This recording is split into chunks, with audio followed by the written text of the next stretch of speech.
तो ये है हमारे पास 7वां सवाल और हमें कहा गया है कि अगर हमारे पास ये मैट्रिसेस इस तरह आपस में ऐड हो रहे हों तो आपने ए और बी की कीमतें फाइंड करनी है।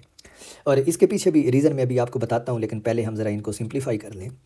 और सिंप्लीफाई अगर हम लेफ़्ट हैंड साइड को देखें पहले, तो मैं लेफ़्ट हैंड साइड को कॉपी करके नीचे लिखता हूँ। तो सबसे पहले है मेरे पास ये वाला मैट्रिक्स जिसमें 2 टर्म्स ऐड हो रही हैं इस वाले में, सही है। तो इसको मैं पहले सिंप्लीफाई करता हूँ इधर। तो ये देखें आप कि इसमें ये जो 2 है ना, ये इस मैट्रिक्स में मल्टीप्लाई हो रहा है। तो इसको मैं अंदर मल्टीप्लाई करूँगा तो ये मेरे पास देगा 2 टाइम्स 2 4, 2 टाइम्स 4 8, फिर 2 टाइम्स -3 -6 और 2 टाइम्स a बनेगा 2a। ये पहला मैट्रिक्स। अब दूसरे मैट्रिक्स में जो ऐड हो रहा है इस पहले में, मैंने 3 को अंदर मल्टीप्लाई करना है। तो 3 को 1 से मल्टीप्लाई करूँगा तो 3, 3 को b से मल्टीप्लाई करूँगा तो 3b, फिर 3 को 8 से मल्टीप्लाई करूँगा तो 24 और 3 को -4 से मल्टीप्लाई करूँगा तो -12। ये मेरे पास रिज़ल्ट है। अब मैं इन दोनों को भी ऐड करके सिंप्लीफाई कर लेता हूँ, सही है। तो इन दोनों को अगर मैं ऐड करूँगा तो ये मेरे पास बनेंगे अब 4 + 3 7, 8 + 3b, तो ये 8 + 3b बनेंगे। फिर ये वाली टर्म ऐड करूँगा तो -6 + 24, ये प्लस के 18 रह जाएंगे। और फिर आप ये 2a को ऐड करेंगे 12 में, तो ये 2a - 12 रह जाएंगे। और ये हमारे पास रिज़ल्ट बन गया इस एडिशन का। ये वाली एडिशन है और ये वाली एडिशन इधर मौजूद है और ये इक्वल किसके है, इस मैट्रिक्स के। तो अब मैं इस मैट्रिक्स को इसके इक्वल लिखने लगा हूँ जो हमें बताया गया है, सही है। तो अब हम इस मैट्रिक्स को कॉपी करके यहाँ पे पेस्ट करते हैं। इसको मैं थोड़ा सा बड़ा कर लेता हूँ। तो ये है इक्वल, ये है इक्वल, सही है। और अब अगर आप गौर करें तो 2 मैट्रिक्स इक्वल कब होते हैं? उस वक्त इक्वल होते हैं जब उनके ऑर्डर सेम हों और उनके सारे एलिमेंट्स भी आपस में बराबर हों। सारे एलिमेंट्स नहीं कहना चाहिए, यूँ कहें कि उनके जो कॉरेस्पॉन्डिंग एलिमेंट्स हैं वो बराबर हों। यानी पहला एलिमेंट पहले एलिमेंट के बराबर हो, दूसरा एलिमेंट दूसरे एलिमेंट के बराबर हो, तीसरा तीसरे के और चौथा चौथे के। अच्छा, अब आप ज़रा गौर करें कि इनके ऑर्डर तो सेम है। ये भी 2/2 का मैट्रिक्स है और ये भी 2/2 का मैट्रिक्स है। तो पहली कंडीशन सेटिस्फाई। अब अगर ये बराबर हैं तो दूसरी कंडीशन भी सेटिस्फाई होनी चाहिए, जो ये कहती है कि उनके कॉरेस्पॉन्डिंग एलिमेंट्स भी बराबर होने चाहिए। यानी इस मैट्रिक्स का पहला एलिमेंट इस मैट्रिक्स के पहले एलिमेंट के बराबर होना चाहिए। और ये हम देख सकते हैं कि दोनों में पहला एलिमेंट 7 है, तो ये बराबर है, ये कंडीशन पूरी हो गई। अब क्या होना चाहिए, दूसरा एलिमेंट इस दूसरे एलिमेंट के बराबर होना चाहिए, जो बज़ाहिर नहीं है। तो इसका मतलब है कि हमें ये कंडीशन ये बता रही है कि 8 + 3b जो है वो किसके बराबर होना चाहिए, 10 के। ये बराबर होना चाहिए। अच्छा, ये इक्वेशन अब बराबर होने का मतलब ये है कि हमने b की कोई ऐसी वैल्यू फाइंड करनी है जो इस इक्वेशन में हम सब्सटीट्यूट करें, लेफ्ट हैंड साइड पे सब्सटीट्यूट करें तो राइट हैंड साइड के बराबर आ जाए वो। और वो हम कर सकते हैं। इधर से हम क्या करेंगे, दोनों साइड्स पे 8 को सब्ट्रैक्ट कर देंगे तो ये बनेगा 8 - 3b। ये 8 इधर भी सब्ट्रैक्ट कर दिया और राइट हैंड साइड पे भी सब्ट्रैक्ट कर दिया। तो अब ये वाला जो 8 और 8 हैं ये 0 हो जाएंगे। तो हमारे पास, और ये -3b नहीं है, ये +3b है, तो इसको मैं प्लस कर लूँ तो अब हमारे पास रिजल्ट आ गया 3b = 10 - 8 जो है वो 2 होता है। और अब दोनों साइड्स को अगर आप 3 पे डिवाइड कर दें तो b जो है वो किसके इक्वल आ जाएगा, 2/3। तो हमारे पास b की वैल्यू आ गई कितनी, 2/3। इसी तरह अब अगर आप देखें इक्वालिटी की जो मैट्रिसेस की है, तो ये जो तीसरा एलिमेंट है ये तीसरे के बराबर होना चाहिए और ये बराबर है 18। और फाइनली चौथा एलिमेंट इसके बराबर होना चाहिए। और हम देख सकते हैं कि ये बज़ाहिर बराबर नहीं है, तो इसका मतलब है अगेन हमें a की वो वैल्यू फाइंड करनी है जो हम यहाँ पे सब्सटीट्यूट करें तो ये सारा 1 के बराबर आ जाए। और ये भी हम ऐसे ही करेंगे कि हम ये इक्वेशन लिखेंगे और वो इक्वेशन है 2a - 12 = 1। अब दोनों साइड पे 12 को ऐड कर दें तो ये बन जाएगा 2a - 12 + 12 = 1 + 12। तो ये वाला जो 12 है ये तो 0 हो जाएगा ऐड होके।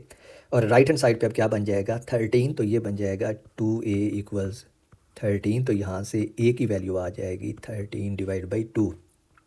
तो हमने a और b की वो वैल्यूज़ फाइंड कर ली जो इन दो मैट्रिसेस को बराबर करती हैं। और हमसे यही पूछा गया था कि then find a and b, सही है। तो हमने वो कंडीशन यूज़ की है कि मैट्रिसेस बराबर कब होते हैं, और वो कंडीशन ये थी कि उनका ऑर्डर भी बराबर हो और उनकी कॉरस्पॉन्डिंग एंट्रीज़ भी बराबर हो। और कॉरस्पॉन्डिंग एंट्रीज़ को बराबर करने के लिए हमने ये कहा कि इसको इसके बराबर होना पड़ेगा और इसको इसके बराबर होना पड़ेगा। और फिर हमने सिंपल सा अलजेब्रा यूज़ करके a और b की वो वैल्यूज़ फाइंड कर ली जो उन एंट्रीज़ को बराबर करती हैं। अब हम चलते हैं 8वें सवाल की तरफ। तो ये 8वां सवाल है और इस 8वें सवाल में हमें दो मैट्रिक्स a और मैट्रिक्स b दिए हुए हैं। और कहा गया है कि अगर मैट्रिक्स a और b ये हैं तो फिर देन वेरीफाई दैट। फिर आप ये जो सारी चीज़ें हैं ना ये वेरीफाई करें जो 6 पार्ट हैं इसके। सही है। और अगेन वेरीफाई करने का मतलब ये है कि आपने लेफ़्ट साइड को लेफ़्ट साइड के बराबर करना है और राइट साइड को राइट साइड के बराबर करना है। और इसमें अगर आप देखें तो ये पहले वाले तो स्ट्रेट फॉरवर्ड हैं दोनों, यानी आपने ये साबित करना है कि ये लेफ़्ट हैंड साइड और राइट हैंड साइड बराबर हैं। बल्कि ये मैं पहला सवाल आपके लिए कर देता हूँ और फिर ये वाले दो एक जैसे हैं और ये वाले दो एक जैसे हैं, तो इनमें से भी मैं एक एक कर दूंगा। तो असल में ये पहला और दूसरा एक जैसे हैं, तो इनमें से मैं पहला करता हूँ। फिर ये दूसरा और तीसरा और चौथा एक जैसे हैं, इनमें से भी एक करता हूँ। फिर ये वाले भी एक जैसे हैं, तो इनमें से भी एक करता हूँ। तो पहला मैं करता हूँ सबसे पहले। तो पहला पार्ट है और इसमें हमने साबित करना है ये वाली चीज़, सही है। तो इसको मैं एक्सप्लेन कर दूं पहले। ये कह रहा है कि लेफ़्ट हैंड साइड जो है ना, ये बता रही है कि आप मैट्रिक्स ए और मैट्रिक्स बी को पहले ऐड करें और फिर उन दोनों का ट्रांसपोज लें, जो उनका रिजल्ट आएगा उसका ट्रांसपोज लें। और राइट हैंड साइड ये बता रही है कि आपने मैट्रिक्स ए का ट्रांसपोज लेना है, फिर मैट्रिक्स बी का ट्रांसपोज लेना है और फिर उनको ऐड करना है, और जो इनका रिजल्ट आएगा वो इन्हीं के जो लेफ़्ट हैंड साइड है उनके रिजल्ट के बराबर होना चाहिए। तो लेट्स सॉल्व इट। हमें मैट्रिक्स ए और मैट्रिक्स बी दिए हुए हैं, तो पहले मैं फाइंड करता हूँ मैट्रिक्स ए प्लस बी। तो मैट्रिक्स ए प्लस बी मैंने फाइंड करना है, तो मुझे चाहिए मैट्रिक्स ए के अंदर मैट्रिक्स ए को ऐड करना। तो ये रहा matrix A, let me copy and paste it, क्योंकि ये हमें टाइम बचाता है। तो ये मैट्रिक्स ए है और इसमें मैं ऐड करूँगा मैट्रिक्स बी को, और ये रहा मेरा मैट्रिक्स बी। कॉपी और यहाँ पे कर दिया इसको पेस्ट, थोड़ा सा इसको कर दे बड़ा, और इनका रिज़ल्ट अब हम देख सकते हैं। आपने टर्म बाई टर्म यानी एंट्री बाई एंट्री उनको ऐड करना है। तो 1 + 1 जो आएगा वो 2 आएगा, फिर 2 + 1 3, 0 + 2 2 और 1 + 0 1। तो ये आ गया इनका ए प्लस बी। हमें क्या चाहिए था? हमें चाहिए था ए प्लस बी ट्रांसपोज। तो अब हम लेंगे ए प्लस बी जो रिज़ल्ट आया है और इस सारे का ट्रांसपोज। तो हमारे पास रिज़ल्ट आया था ये वाला मैट्रिक्स, ये वाला मैट्रिक्स, सही है। इसका ट्रांसपोज लेना है तो क्या करेंगे? रोज़ को कॉलम बना देंगे। तो अब इसका ट्रांसपोज बनेगा हमारे पास 2 3 और फिर 2 और 1, ये इसका ट्रांसपोज आया। अब हमने ये राइट साइड कैलकुलेट करनी है ये वाली, और साबित करनी है कि वो इसी के बराबर आती है। और राइट साइड के लिए हमें क्या चाहिए? ए ट्रांसपोज और बी ट्रांसपोज। तो पहले हमने ए और बी के ट्रांसपोज बनाने हैं, तो मैं पहले ट्रांसपोज बनाता हूँ। तो मैं मैट्रिक्स ए को कॉपी करता हूँ, यहाँ से कॉपी पेस्ट, और ये हमारे पास है मैट्रिक्स ए। तो इसका ट्रांसपोज बनाना है, तो मेरे पास ए ट्रांसपोज बनेगा।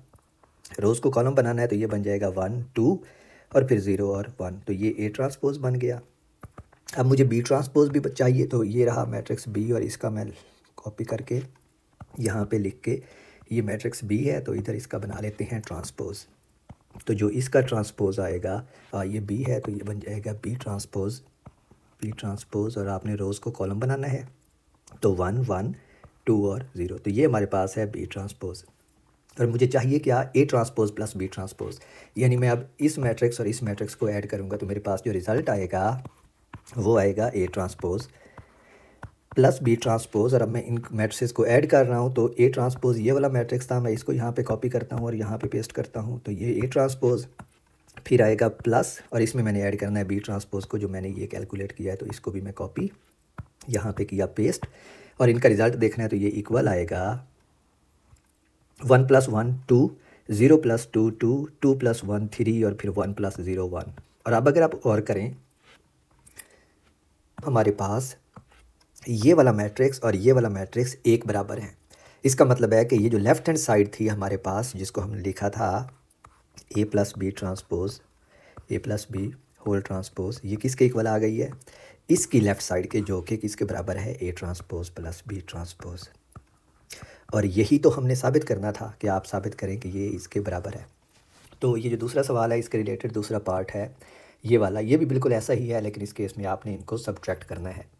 अब मैं करता हूँ ये जो तीसरा पार्ट है ये वाला आपके लिए, और फिर चौथा पार्ट आप खुद करेंगे, फिर पांचवा मैं करूँगा और छठा आप खुद करेंगे। तो अब हमने करना है ये वाला पार्ट, ये वाला, और हमें कहा गया है कि साबित करें A plus A transpose is symmetric, सही है। तो आपको याद होगा कि सिमेट्रिक कैसे हम साबित करते हैं। अगर हमारे पास कोई मैट्रिक्स ए दिया हुआ हो और उसका मैं ए नहीं लेता, ए चले इस क्वेश्चन में आ रहा है तो मैं इसको लेता हूँ। अगर हमारे पास कोई मैट्रिक्स एस दिया हुआ हो और उसका हम ट्रांसपोज लें और वो एस के बराबर आ जाए, तो फिर हम कहते होते हैं कि ये जो है एस एक सिमेट्रिक मैट्रिक्स है। यहाँ पे हमें क्या कहा गया है कि साबित करें A plus A transpose symmetric है। इसका मतलब है कि हमने जो चीज़ साबित करनी है इस सवाल में वो ये है कि हमने ए में ए ट्रांसपोज को ऐड करना है और फिर उसका ट्रांसपोज लेना है, और अगर ये बराबर आ जाएगा ए प्लस ए ट्रांसपोज के तो फिर हम कहेंगे कि ये जो सारी टर्म है ना, ये वाली ए प्लस ए ट्रांसपोज, वो सिमेट्रिक है। सही है, तो इस केस में हमने ये वाली चीज़ साबित करनी है। आप देख रहे होंगे कि यहाँ पे मैं सिंपली ये वाली जो प्रॉपर्टी है ना सिमेट्रिक मैट्रिक्स की, जो डेफिनेशन है, उसी को इस मैट्रिक्स के ऊपर अप्लाई कर रहा हूँ, क्योंकि ये देखो ये ए प्लस ए ट्रांसपोज भी तो हमारे पास एक मैट्रिक्स से ही आएगा। तो अब इस केस में जो हमारा टोटल मैट्रिक्स है वो ये वाला मैट्रिक्स है। आप अगर चाहें तो इस मैट्रिक्स को, ये जो ए प्लस ए ट्रांसपोज है, चाहें तो इसको आप एस कह लें, तो फिर इस केस में जो ये वाला है ये क्या बन जाएगा, एस ट्रांसपोज, और ये दरमियान में बराबर का साइन, और बिल्कुल यही चीज़ तो मैंने कही है, ये वाली जो मिसाल दी है ऊपर। सही है। तो ये जो भी नाम दिया हुआ है ये असल में एक ही मैट्रिक्स है। तो पहले हम ए और ए प्लस ए ट्रांसपोज फाइंड करते हैं।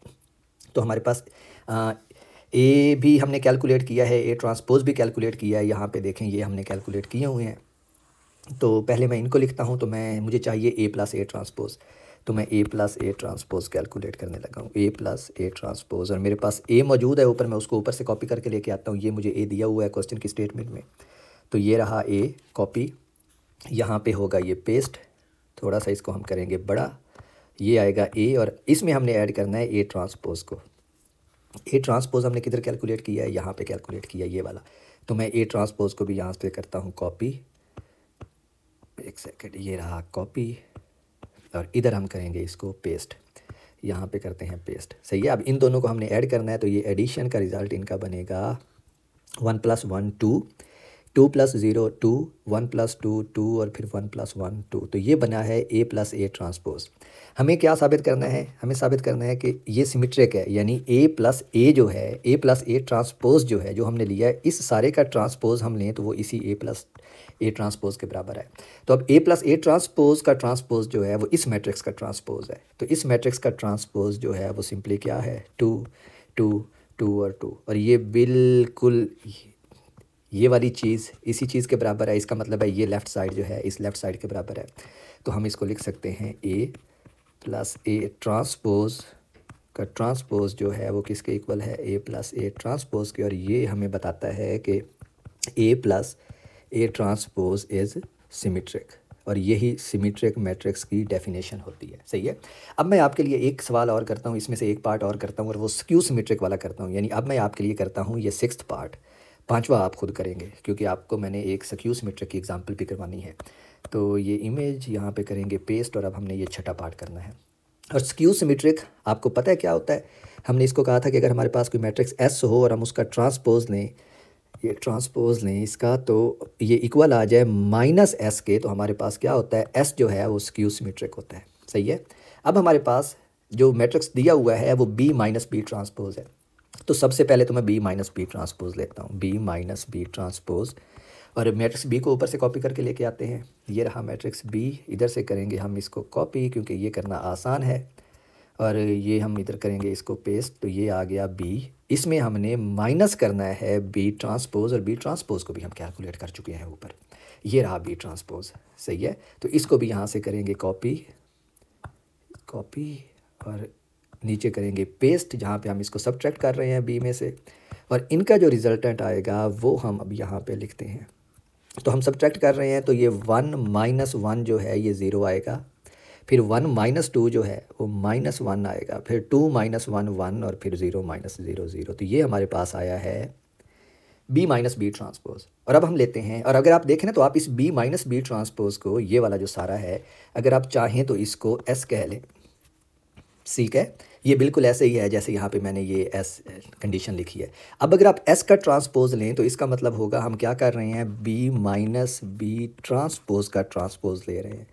ठीक है। और ये हमारे पास क्या होगा, अगर आप चाहें तो इसको कह सकते हैं कि ये s ट्रांसपोज है। सही है। और मैंने यहाँ पे कंडीशन क्या बताई थी कि s ट्रांसपोज किसके बराबर आना चाहिए, -s के। यानी अब ये जो b - b ट्रांसपोज होल का ट्रांसपोज है, ये b - b ट्रांसपोज के बराबर आना चाहिए। और b - b ट्रांसपोज मैट्रिक्स जो है वो ये वाला है, और इसका ट्रांसपोज लेंगे तो ये आएगा, रो को कॉलम करें तो 0 - 1, और फिर 1 और 0। सही है। और इसमें से अगर मैं माइनस को बाहर ले लूँ तो ये बनेगा ज़ीरो में से माइनस को बाहर लूँगा तो ज़ीरो ही रहेगा, फिर इस 1 में से माइनस को बाहर लूँगा तो अंदर -1 रहेगा, और फिर इस -1 में से -1 को बाहर लूँगा तो अंदर सिर्फ 1 रह जाएगा, और फिर 0 में से -1 को बाहर लूँगा तो 0 ही रहेगा। और अब अगर आप गौर करें तो ये वाला मैट्रिक्स जो है ये इसके बराबर है, और यही वाला मैट्रिक्स हमने क्या कहा था, B माइनस B ट्रांसपोज है, तो ये इक्वल आएगा, माइनस साइन बाहर वैसे ही रहेगा और ये इक्वल आएगा B माइनस B ट्रांसपोज के। यानी यहाँ पे अगर हम गौर करें तो हमारे पास B माइनस B ट्रांसपोज का ट्रांसपोज जो है वो किसके इक्वल आया है, माइनस B ट्रांसपोज के। इसका मतलब है कि ये जो B माइनस B ट्रांसपोज है, ये वाली चीज़ जो है, ये वाली यानी B माइनस B ट्रांसपोज, ये स्क्यू सिमेट्रिक है क्योंकि ये माइनस उसी मैट्रिक्स के बराबर आ गया है। बिल्कुल ये वाली कंडीशन जो मैंने एस और एस ट्रांसपोज के ऊपर बताई थी, यानी अगर आप ये B माइनस B ट्रांसपोज को अगर आप कहते हैं कि ये हमारे पास S है, तो ये S ट्रांसपोज किसके इक्वल आया है, माइनस S के। और बिल्कुल यही कंडीशन तो मैंने यहाँ पे बताई थी कि S ट्रांसपोज अगर माइनस S के बराबर आ जाए तो हमारे पास वो मैट्रिक्स जो होता है वो स्क्यू सिमेट्रिक होता है। तो यहाँ पे S की जगह पे हमारे पास B माइनस B ट्रांसपोज है, तो हम कहेंगे B minus B transpose is skew symmetric. और यहाँ पे ये एक्सरसाइज ख़त्म होती है जो काफ़ी लंबी थी। तो अब हम फर्दर और अब आगे मल्टीप्लिकेशन की तरफ जाएंगे नेक्स्ट वीडियो से।